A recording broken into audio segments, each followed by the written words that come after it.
Hello silver friends, this is Joli from 𝐒𝐄𝐄𝐍 Hair, and today we are getting into part 3 of my Simply Silver Curls series. This is on application method, which I think this is the most important aspect of any curly girl routine. And I'm not alone in this. I have seen interviews with other curly girls and they are always asked, what is the most important part of your routine? And most often they say it is how you apply your products. So in this video, I'm going to go over some things that might be confusing to you, like squish to condish, scrunch out the crunch, and we're going to get into all of that. I'm going to show you my routine from leave-in point to my scrunch out the crunch point, and it will kind of tell you all of the little application processes that I use in each phase and each step.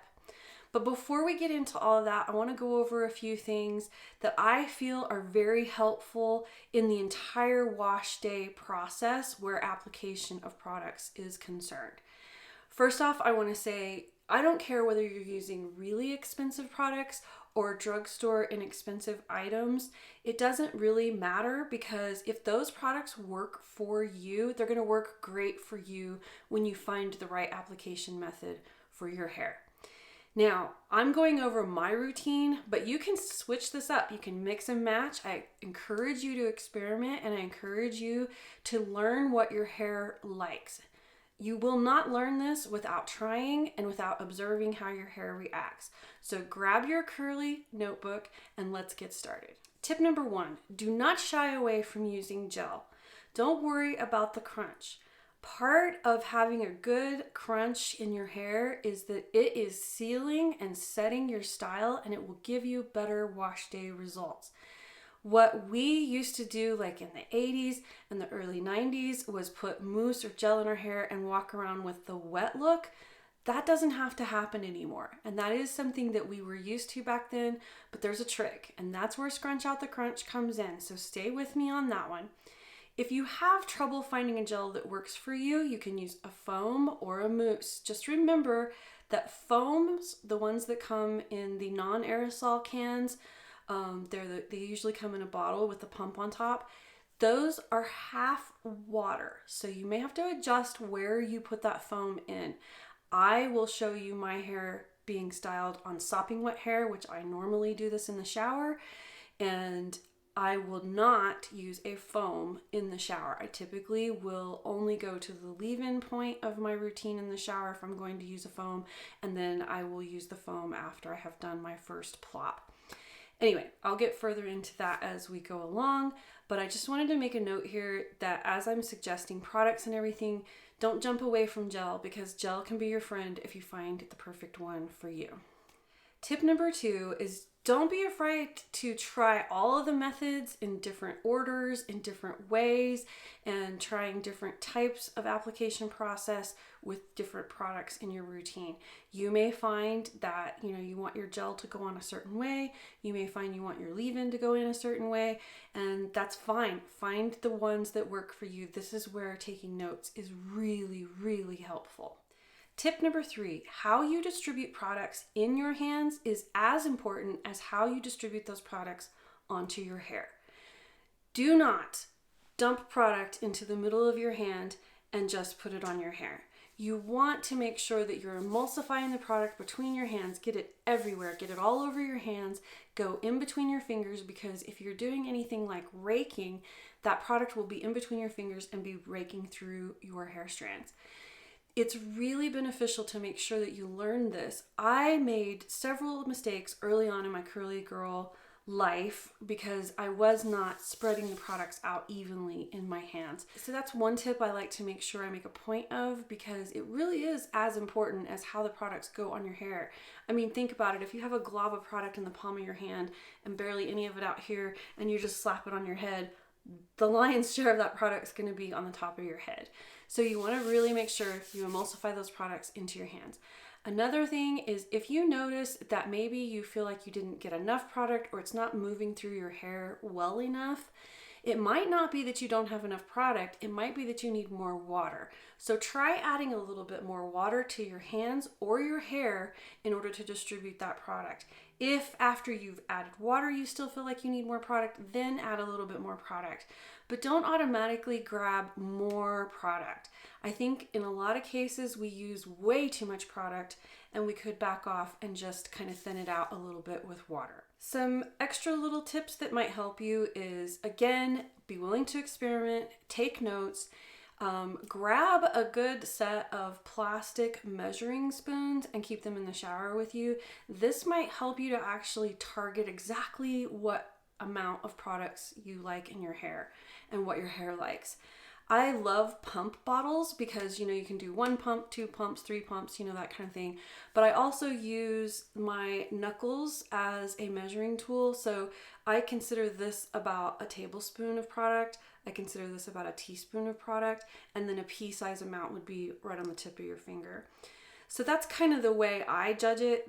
That's just something that I learned for me. It's probably not exact, but it will be helpful if you are struggling with, was I using too much? Was I not using enough?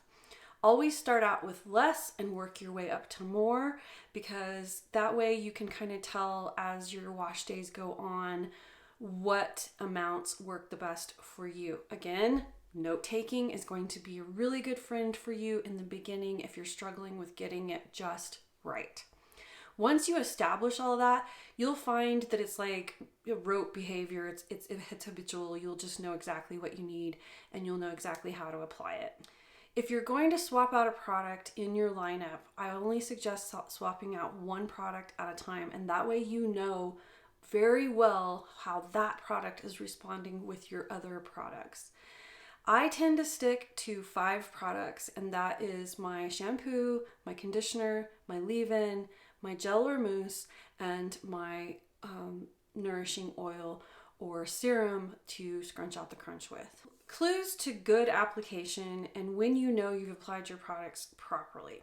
If you notice as you're applying your products that your hair actually starts separating and frizzing while it's wet, which is called wet frizz, you probably have A, not enough water in your hair, B, not enough product in your hair, C, not enough of either, or D, you have the wrong product combination. So you want to work on that. If you're constantly getting this problem and you're constantly struggling with this, it's probably a product in your lineup that is not responding well to your hair and causing the clumps to separate. If you notice this and you are able to add a little bit of product or water back in and get it to go away, you can always comb your product back through again until the clumps kind of form again and get real happy. If you don't have enough slip in your products, this can also cause the clumps to not kind of form and come together. You want to make sure that whatever you're detangling with, which I detangle with my leave-in, has enough slip. You want to be able to slide your fingers or your comb or your wet brush through easily and not have it snag or catch or pull and cause frizz before you've even dried your hair. Let's talk shampoo. I do not want to do videos in my shower, so I'm going to just kind of simulate what I do on my dry hair. Applying shampoo should be applied to your scalp.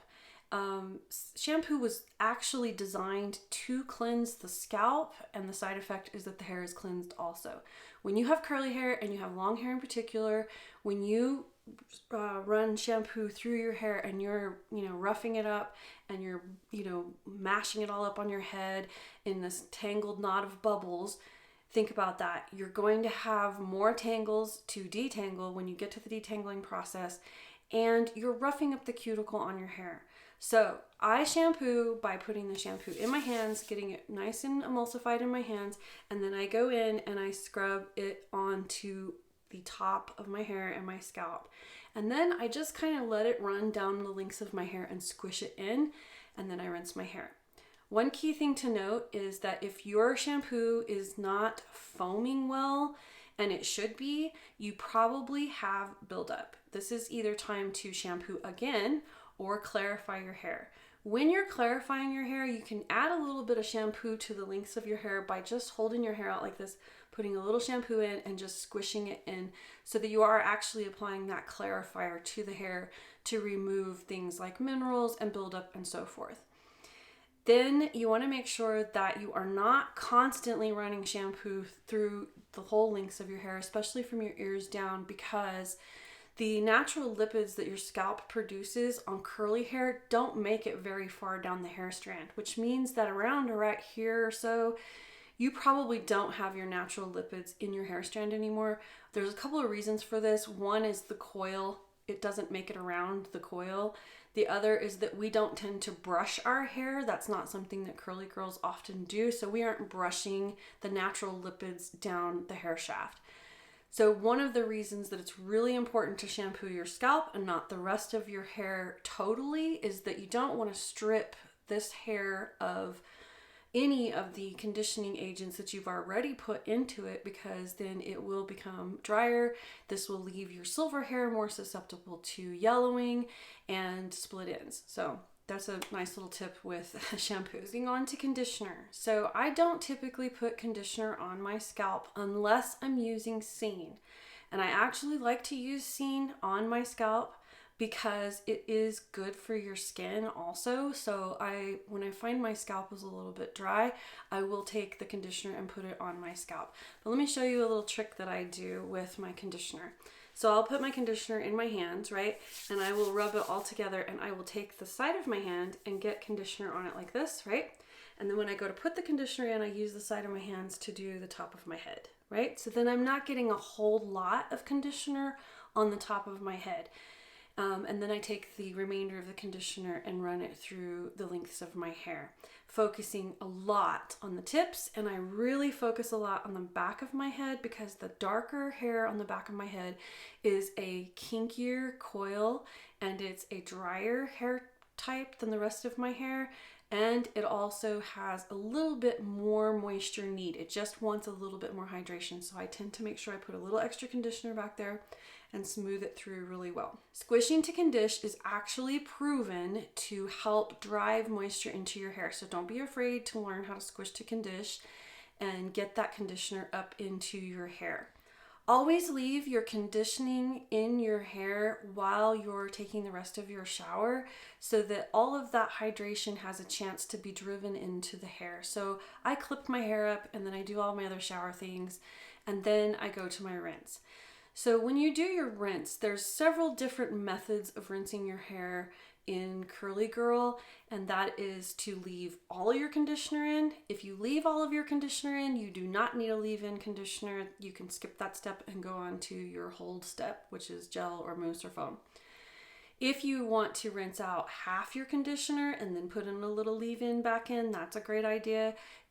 You can kind of just pick what works for you. You can do what is called a drizzle rinse, let's try that again. You can do what's called a drizzle rinse or trickle rinse, where you just barely run some water through your hair just to get it wet again. You can decide from there whether or not you need more conditioner or moving on to the leave-in step. I rinse my hair to probably about 80% of the conditioner out. I leave a little bit so I still have some of that conditioning and the slip from the conditioner in my hair. If you are using products that have silicones or you are co-washing, you want to be careful about leaving the conditioner in your hair all the time. If you're co-washing, you want to make sure that clarifying is part of your process and in part of your routine, at least, once a week or once every 5 washes or so. If you're concerned with the health of your scalp in any way, I would highly suggest not leaving any rinse out conditioners in your hair and only using leave-in conditioners that were designed to be leave-in. Because I have issues with my scalp being itchy and getting buildup, this is where I started washing all of my conditioner out except for that tiny little bit that I leave really in the ends of my hair. I think it's kind of a personal choice here. You just have to decide what works the best for you and your hair type. I think the higher the porosity your hair is, the more you're going to like the results of leaving more conditioner in your hair. Moving on to leave-in. There are several tips about leave-in that I think are really important. I think leave-in should always go in your hair in the shower. Even if you're using a lightweight spray leave-in, you may find that you'll get better results putting it in your hair before you plop your hair. You don't have to have dripping, sopping wet hair, but I would say that you don't want to put your leave-in on damp hair, which your hair would technically be damp after you've already put the towel to it, for plopping or squishing out some of the water. So you want to play with this a little bit to find the right weight ratio for you of water to leave-in. I like my hair mostly soaking wet, and then I add my leave-in, and then I squish that leave-in in, squish to condition in, and then I comb it through. I like combing my leave-in through because it evenly distributes the leave-in so that all of my hair gets that good conditioning. It's up to you. You have to figure out what works best for you. I do not put leave-in on my scalp because this will contribute to a flatter hair, and you can see I already struggle with volume and not having a lot of root lift. So you want to avoid getting leave-in in your roots.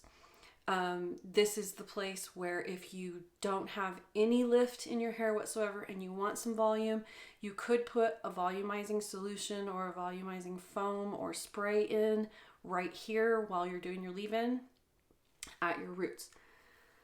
If you have fine, thin, or wavy hair, you want to really focus your leave-ins down here, and you want to use a leave-in that is not heavy in butters or oils.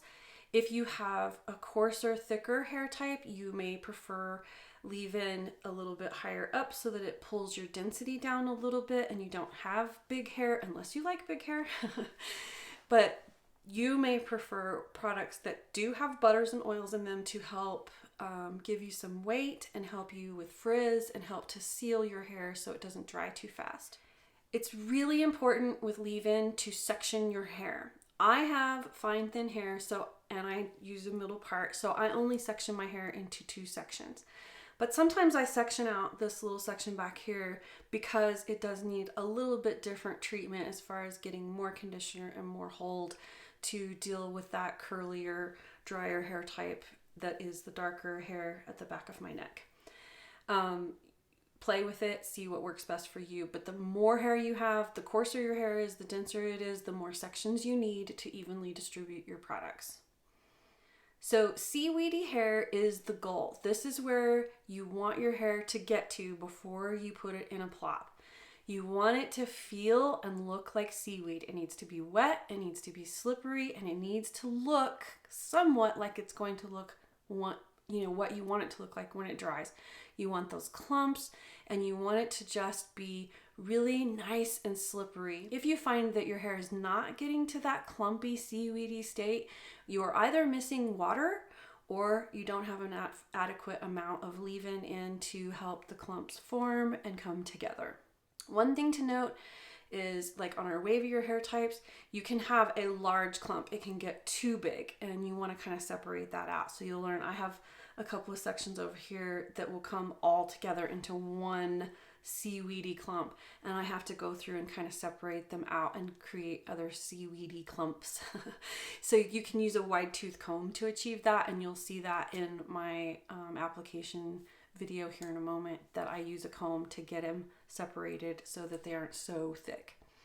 But ideally, this is the goal. You want seaweedy hair, and if you achieve this, you're going to have better chances at good clumps when your hair dries and less frizz. If you are going for definition, seaweed is a must.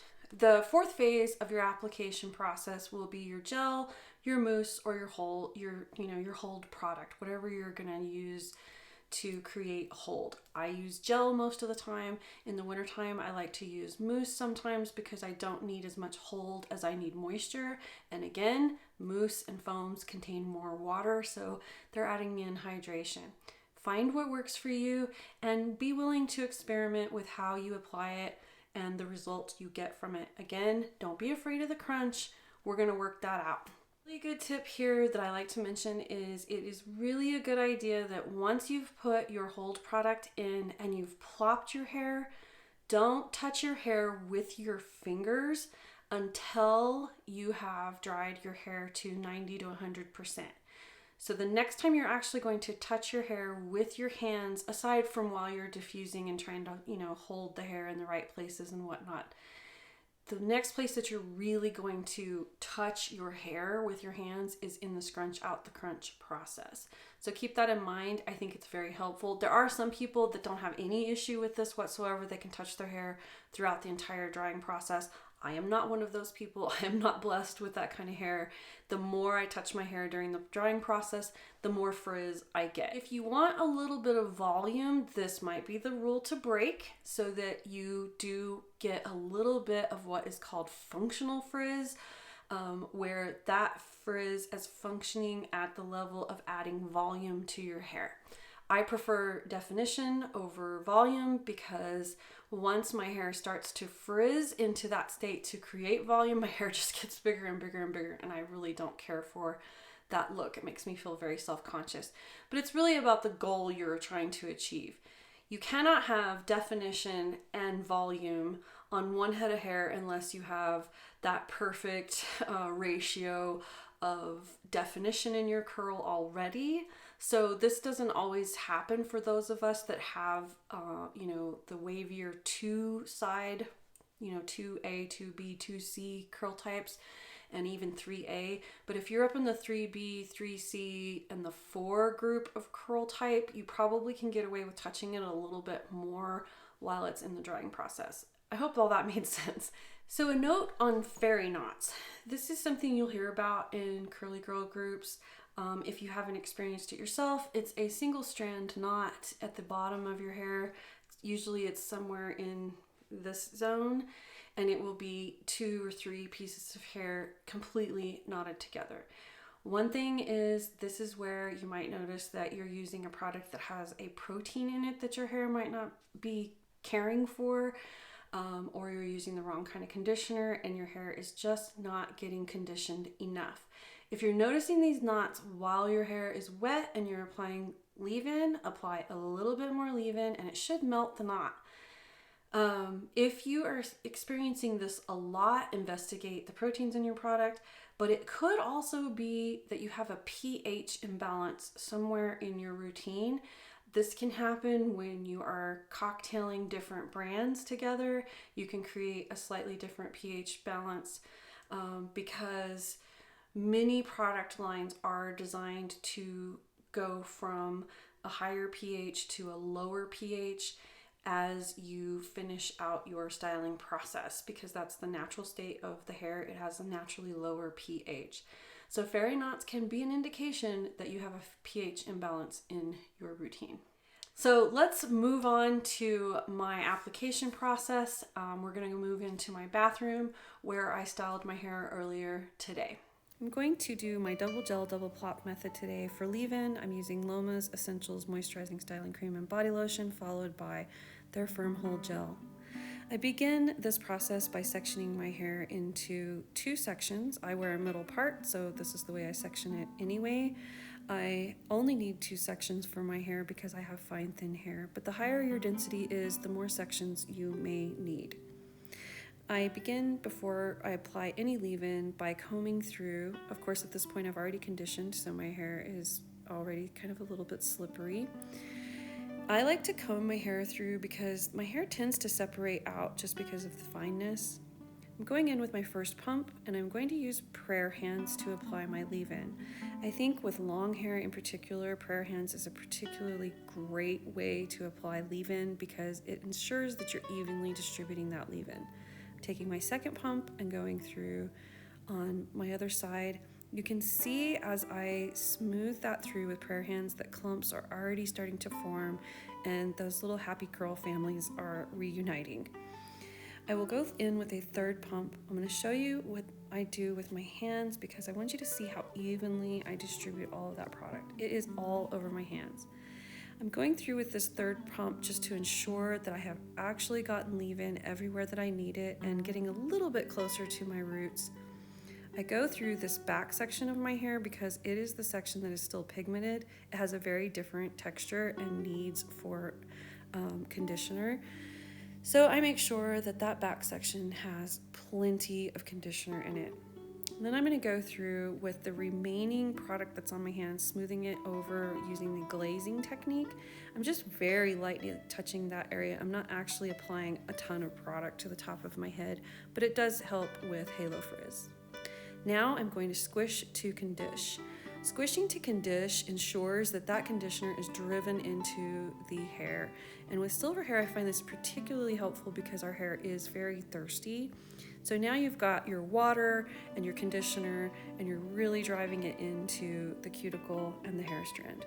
You can see those seaweedy clumps are starting to form, which is great. That's what we want. Then I will be combing it through again to ensure that all of my hair strand is coated with leave-in. I feel this helps me the best with frizz. If I skip this step, I can tell right away that I get way more frizz because the leave-in has not been evenly distributed and some of the hair gets missed and it will frizz up because it doesn't have enough conditioner in it. I'm giving it a little shake here to start encouraging those waves. And then I'm going to rake through, just for demonstration purposes, with a wide tooth comb. I don't normally need to do this, I usually do it with my fingers, but I wanted to show you another method of breaking those clumps into smaller families so that they aren't too big and drying in too big of a clump, and then you lose the wave or the curl because there was too much hair stuck together. Giving it a little shake here to start encouraging those waves to form. I like to go through like this and kind of vibrate through the hair strand. This is not the rake and shake technique, which was created by the 𝐜𝐸𝐿 creator. I'm going to apply my first round of gel here. This is the largest amount that I put on. I usually do about a tablespoon, and I get it evenly distributed through my hands and in between my fingers, and I start roping it in. I like to rope my gel in because then it is not as evenly distributed. I've found that if I get my gel, 100% coated on my hair, it tends to straighten out a little bit, and that's not exactly what I'm going through. I'm patting down a little bit on the top of my head just to help with that halo frizz again. Now I'm going to scrunch in that gel into large sections and squeeze out all of that excess water. This is the beginning step to my drying process. I'm going to get as much water out of my hair as I possibly can with the gel. Because I have low porosity hair, this helps to ensure that my hair doesn't stay too wet too long, which ends up weighing down the curls and defeats the purpose of all of this work. I do want to make a note here. I am squishing that water out. I'm not pulsing, I'm just squeezing the water out. And I'm not worried about losing product because I'm keeping it on my hands and just pushing it back into my hair. And I'm combing my hair forward to prep for my second gel application. I'm squeezing out a little bit more water again. And here I'm going back in with gel and I'm getting just a tiny little bit, maybe about a pea size amount, evenly distributing it on my wet hands and going through again and just scrunching it in. Then I pull my hair into the front. I'm going to show you right quick how to do a finger rolling on one side. Demo that. So you get the strand in between your two fingers and roll it up to your scalp and let it go and kind of twist. And this can help with your face framing pieces. You can do this all over. It does take some time. I would suggest doing that outside the shower so you're not wasting water, or you have a valve where you can turn it off. On this side, I'm going to show you how to do finger coiling, which literally is you're coiling in and on itself and using a coil like you're wrapping a phone cord around your fingers and just coil it out. I like doing this sometimes because it does give a nice little finer curl for my hair, on my long hair in particular. You give it a little shake, and then you want to push it up just a little bit to encourage it to start forming that coil. Just wanted to show you that as another application technique. You can do this with a brush too, with brush styling. So I'm going in with my first plop. This is what I call my standing plop. I do this standing up in the shower. I found this is really great for being able to get all my hair out of my way. beginning absorbing some of that moisture into a very absorbent towel. I've pulled my hair into a unicorn ponytail and now I'm pushing the coils up into a pile on my head.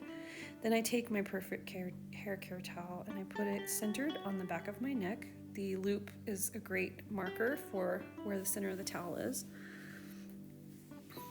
Then I begin by pulling the towel forward and around my ears, and then I'm holding that pile of hair in the towel. I've released it from the inside and pulled my other hand out to start wrapping that side and tucking around my ear and around my hairline.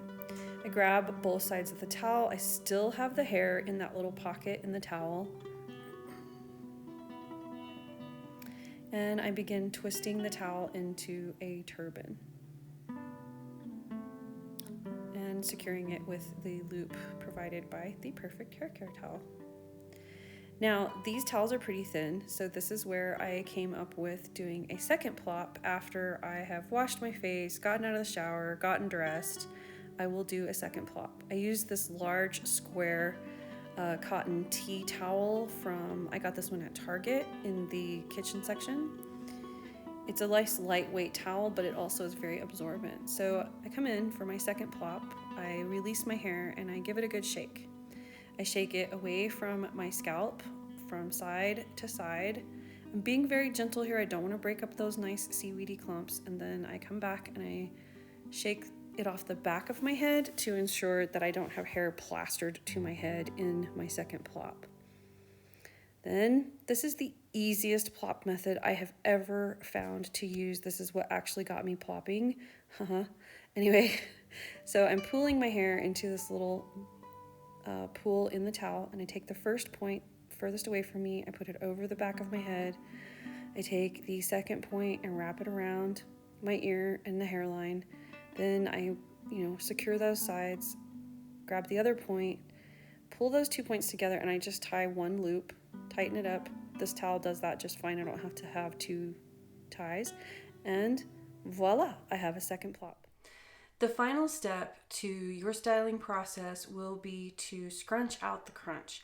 This is where a lot of people are afraid of gel because they don't know to do this step. So I don't have much of a cast in my hair right now. There's a little bit on the ends, and my hair is probably 90 to 100% dry throughout. So in some places it's 100% dry, some places it's still a little bit damp, like right in here. What you can do with Scrunch Out the Crunch before you go in with dry hands is to pick an oil that you want to use for sealing in the moisture that you have provided your hair with conditioner and leave-in. This is the best place to use oil in your styling process. I find that it's really beneficial in the winter time because in the winter I live in the high desert. It gets very dry here.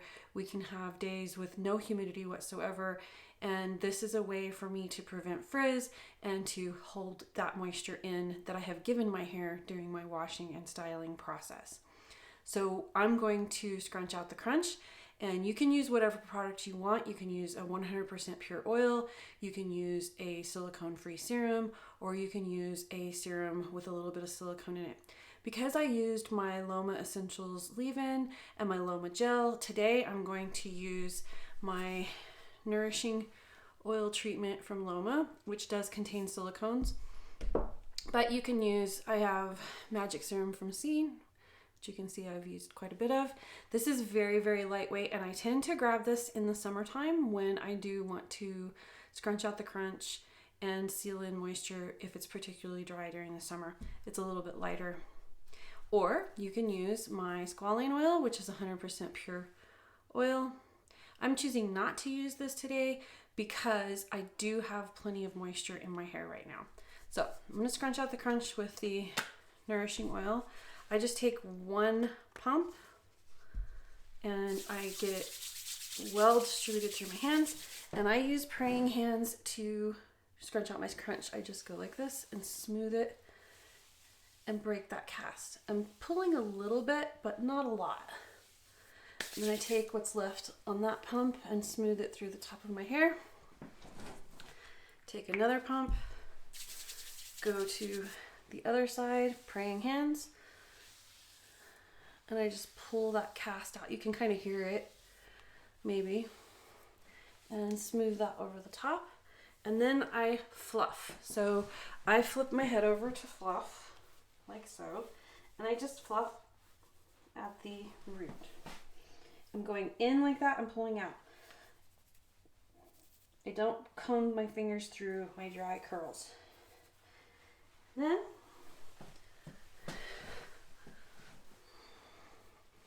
voila, there you have it. That is scrunching out the crunch. And I will turn around so you can see the back.